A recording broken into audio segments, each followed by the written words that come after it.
Okay, let's start without wasting time. Analysis करेंगे Nifty और bank Nifty की Wednesday के लिए और देखेंगे क्या डेटा पॉइंट्स बने हुए हैं। सबसे पहले निफ्टी से स्टार्ट करेंगे। गैप अप खुला, इस गैप को हम लोग बोलते हैं ब्रेक अवे गैप, है ना। मार्केट ने कोशिश किया था, आपका रेजिस्टेंस लिया, रेजिस्टेंस लेने के बाद ब्रेकआउट दिया, सीधा गैप अप खुला। इन दो केसेस में क्या होता है, या तो मार्केट इस लेवल के आसपास आके पॉजिटिव एक्शन दिखाए तब बाय करना होता है, अदरवाइज ओपनिंग रेंज ब्रेकआउट की स्ट्रेटेजी को यूज करना होता है। हमने दोनों ही साइड के ट्रेड पकड़े थे, बाय साइड का भी पकड़ा था, सेल साइड का भी पकड़ा था, दोनों ही बढ़िया चले थे। ठीक है, अब देखना निफ्टी में हुआ क्या। ओपनिंग रेंज का ट्रेड चला, बढ़िया चला, उसके बाद मार्केट यहाँ पे गिरा, यहीं कहीं हमने सेल किया था, नियरली बिल्कुल टॉप पे। क्यों किया था, ऑप्शंस के राइटिंग का लेवल ये बैठा हुआ था, जो 23,600 की कॉल्स रिटर्न थी उस जोन में आ गया था, तो वहां से एक बार रिवर्स करता है मार्केट, मैंने आपको बताया हुआ है ना। वो पर्टिकुलर लेवल पर आके 5 काम करने होते हैं, ठीक। तो उन 5 काम में हिसाब से आज वहां पे सेल कर मिला था, तो सेल वो ट्रेड आपका बढ़िया चला था उस केस में, ठीक है। एनीवे, आगे बढ़ते हैं। मार्केट आपका ऊपर गया, मार्केट ऊपर जाने के बाद फिर यहाँ पे धीरे धीरे धीरे धीरे स्लो एंड स्टडी दिख रहा है। ऐसा नहीं था कि मार्केट नीचे नहीं आ रहा, ये वाली कैंडल देखो वहां से सीधा नीचे आया है ना, तो धीरे धीरे स्लो एंड स्टडी ऊपर जाता चला गया। उसके बाद यहाँ डिप लगाया, जहां डिप लगाता है वो पॉइंट इंपॉर्टेंट बन जाता है। क्या ये डिप कहीं ऐसी जगह पे तो नहीं लगा है जहां से प्रीवियसली रेजिस्टेंस लिया करता था? अगर हाँ, तो फिर वो लेवल इंपॉर्टेंट हो जाता है। ये एक टॉप बना था जहां से इसकी सेलिंग आई थी, मार्केट ने ब्रेक करके डिप भी उसी जगह पे लगाया। मतलब अब मुझे एक चीज पता चल गई कि मार्केट में फर्दर गिरावट अगर आपको देखने को मिलेगी तो 23,635 या 625 का लेवल आपका टूटेगा तब दिखेगी, है ना। 3 केसेस होंगे अब यहाँ से। क्या 3 होंगे? Gap up, gap down, sideways. अगर मार्केट खुलता ही इसके नीचे सीधा है तो एक बार आपको पैनिक हो सकता है, नीचे की तरफ से स्लाइड करे, या फिर ये एरिया बन जाएगा रेजिस्टेंस का। मार्केट ऊपर आएगी, ये रेजिस्टेंस ले और यहाँ पे फिर आपको एक सेलिंग की अपॉर्चुनिटी मिलेगी। ये कौन सा केस है? मार्केट खुल जाए गैप डाउन सीधा इसके नीचे, मतलब 60 70 80 पॉइंट नीचे खुल जाए तो बहुत बड़ा गैप डाउन है, बहुत बड़ा गैप अप इग्नोर ही किया जाता है ना। दूसरा केस मार्केट खुल जाए साइडवेज, तो साइडवेज खुलने के बाद अगर मार्केट वापस से यहाँ पॉजिटिव एक्शन बनाती है, क्योंकि यही ब्रेकआउट पॉइंट था ना, राइट, तो तब मैं बाइंग के बारे में इंटरेस्टेड हूँ। अदरवाइज थोड़ा ऊपर के लेवल में फंसने वाला बात हो जाएगी, ऊपर के लेवल फंस जाए वो नहीं करना है ना। तो अगर साइडवेज खुलेगी तो बाइंग साइड अपने को कौन सा मिलेगा ट्रेड? इसके आसपास पे पॉजिटिव एक्शन पे, ठीक है। अगेन आपको मैं ऑप्शन राइटिंग लेवल्स मेंशन भी कर दूंगा, लेकिन आप ध्यान में रखना कि जो इंपॉर्टेंट पॉइंट्स होते हैं जहाँ से मार्केट घूमता है, ठीक है, जैसे यहाँ मार्केट आपका घूमाता है ना, तो वो एक इंपॉर्टेंट एरिया बन जाता है, उसको अपने को नोट डाउन करके रखना होता है, ठीक है। वन डे के चार्ट पे अगर आप देखोगे तो वन डे पे आपको एक ब्रेकआउट दिख रहा है आपका प्रॉपर तरीके से कंसोलिडेशन का। मार्केट नीचे गया, उसके बाद कंसोलिडेट किया, ब्रेकडाउन दिया, ये कैंडल आपकी फॉल्स ब्रेकडाउन की थी, मार्केट ऊपर गई।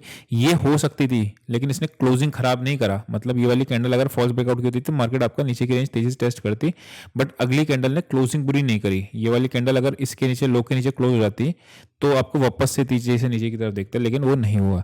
तो अभी के लिए आप देखोगे तो एक्शन क्या बन रहा है वन डे के चार्ट में, मार्केट नीचे आया, ऊपर आया, नीचे आया, ऊपर गया, नीचे आया, और ये आपका एक पॉजिटिव एक्शन में कन्वर्ट हो गया। इससे हम कौन सा पैटर्न बोलते हैं आपको पता होगा, मेंशन कर देना कमेंट सेक्शंस में, ठीक है।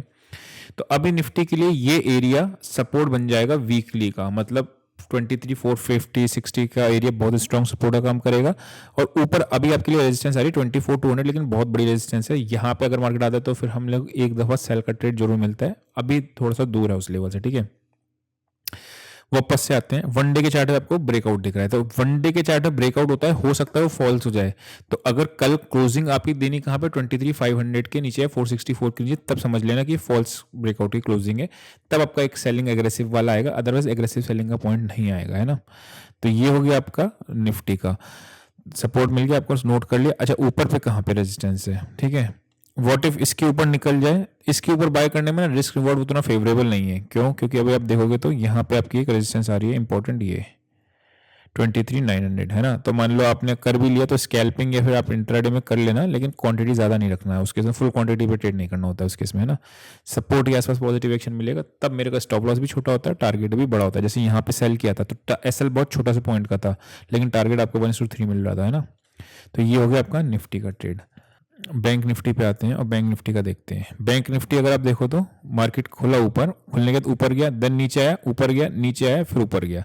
यहाँ पे आपको दिख रहा है कि बैंक निफ्टी आपका उतना स्ट्रांग नहीं दिख रहा जितना निफ्टी स्ट्रांग था। क्यों? क्योंकि निफ्टी के डिप्स छोटे छोटे थे, अगर आप देखा होगा इतने बड़े बड़े डिप्स निफ्टी में नहीं आ रहे थे, है ना। यहाँ पे एक पॉइंट लगा था ब्रेकडाउन हो जाएगा मार्केट और नीचे जा सकता है फिर, लेकिन क्लोजिंग इसने ऊपर दे दी, है ना।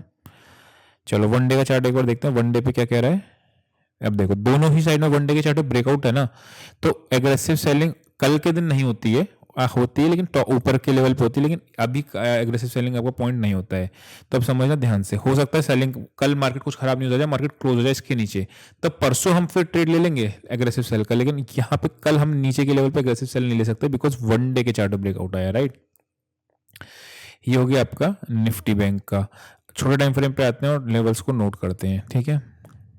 वही अगेन सेम चीज़ ध्यान रखना, लेवल्स पे आके 5 काम करने होते हैं जो आपको सिखाए हुए हैं, ठीक है। वही 5 काम आप करोगे, उन्हीं 5 काम के अंदर उसी में से ही होता है, मतलब वही आपको करना है, उसके अलावा और कुछ नहीं करना, राइट। उसी में ही प्रैक्टिस करनी होती है। तो ये आपका दिख रहा है क्या, 49,983 एक पॉइंट है, और दूसरा आपका सपोर्ट का जहाँ से मार्केट घूमा था 49,672। अब आप एक चीज़ देखना, ये ब्रेकआउट दिया, वही सेम चीज़ जो बैंक निफ्टी में बताया था, बैंक निफ्टी थोड़ा सा ज़्यादा गिरी थी, निफ्टी ने ये वाली कैंडल लो नहीं तोड़ा था, लेकिन इसने आपका बैंक निफ्टी ने तोड़ा है। तो बैंक निफ्टी में एक्शन क्या बन रहा है, यहाँ से यहाँ तक एक आपका पॉजिटिव एक्शन में ही चल रहा है। अगर मैं यहाँ से एक ट्रेंड लाइन को ड्रॉ करता हूँ यहाँ से यहाँ तक, तो मुझे क्या दिख रहा है कि ये वाला एरिया 48,900 के नीचे मार्केट जाएगा, तब मैं बैंक निफ्टी में सेल का ट्रेड इनिशिएट करूंगा टू फाइनल टारगेट्स ऑफ 670 के आसपास की, ठीक है।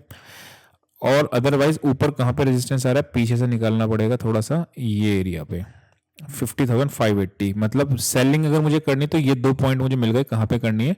अदरवाइज ब्रेकआउट पे मैं कम क्वांटिटी में बाय करूंगा, सपोर्ट है पॉजिटिव एक्शन पे फुल क्वांटिटी पे बाय करूंगा, ये मेरा ट्रेडिंग प्लान बन जाएगा, ठीक है। आगे बढ़ते हैं और आगे बढ़ के ऑप्शंस का डेटा क्या मेंशन है वो देखते हैं, ठीक है। निफ्टी से स्टार्ट करेंगे, बट उससे पहले आपको क्या करना होता है, वीडियो को लाइक करना होता है, ठीक है।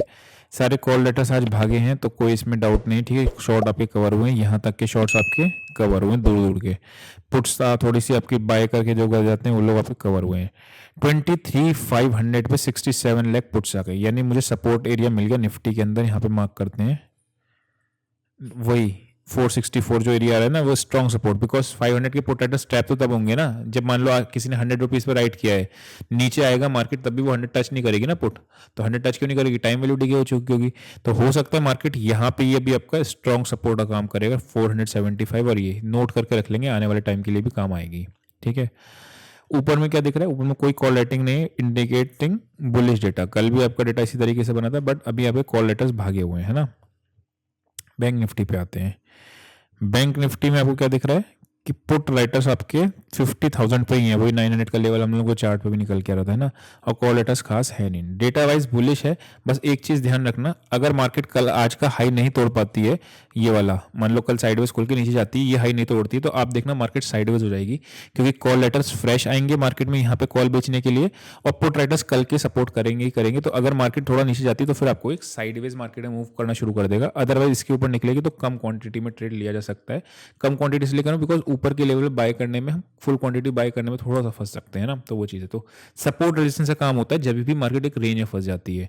वन डे के चार्ट पे ब्रेकआउट आ रखा है, इसीलिए हम अगले दिन सेल पे एग्रेसिव नहीं करते, जब या तो फॉल्स ब्रेकआउट हो, मतलब 450 के नीचे चले जाए तब बात एक अलग होती है ना। तो वो चीज़ को ध्यान में रखेंगे। तो कल का दिन मेरे लिए इंपॉर्टेंट है फॉर आने वाले ट्रेंड को डिसाइड करने के लिए, मतलब आने वाले थर्सडे फ्राइडे सैटरडे क्या होने वाला है, उसके लिए मेरे लिए कल का दिन बहुत इंपॉर्टेंट हो जाता है, क्लोजिंग कहाँ पे होती है, ठीक है। क्योंकि फॉल्स ब्रेकआउट होगी तो कल पता चल जाएगा अगर है या नहीं है। अदरवाइज वन डे के चार्ट पे दोनों साइड पे ब्रेकआउट है, जनरली फॉल्स नहीं होता है, अगर होता है तो आपको फिर उस केस में आपको ध्यान में रखना पड़ेगा उसको, ठीक है। आई होप को पूरा समझ में आया होगा। अभी के लिए इतना ही, see you in next session, till then bye bye.